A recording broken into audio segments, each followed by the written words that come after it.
లేదండి, ఆల్రెడీ ఇప్పుడు నేను చేసే సినిమా ఇది గనక కొంచెం డిలే అయినా ఇంకోటి ఏదైనా అయినా చిరంజీవి గారిదే చేసేవాడిని. ఓకే. చిరంజీవి గారికి కూడా కథ చెప్పడం జరిగింది. ఆయన రెడీ అయ్యారు. ఆయన యాక్చువల్లీ విల్ గో హెడ్ అని అన్నారు.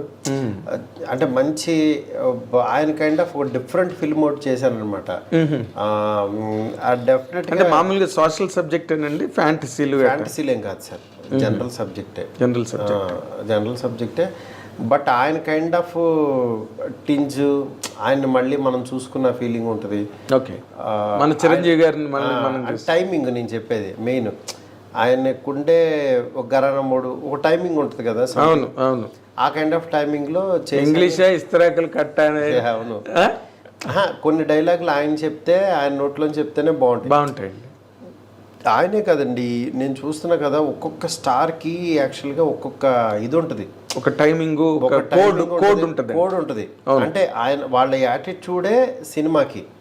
వాళ్ళు జనరల్గా మామూలుగా కలిస్తే మనకి మనుషులాగానే, మనలాగా మనుషులే కదా అనిపిస్తుంది. అవునండి. కానీ వన్స్ స్క్రీన్ మీదకో లేకపోతే వచ్చినప్పుడు వాళ్ళ లోపల నా సోల్ మాట్లాడుతుంది బయటకు వచ్చి. అవునండి. ఆ సోల్ వచ్చి కనెక్ట్ చేసి వెళ్ళిపోతుంది. అది వాళ్ళు తప్పించి ఎవరో చేయలేరు. ఎగ్జాక్ట్లీ. అలా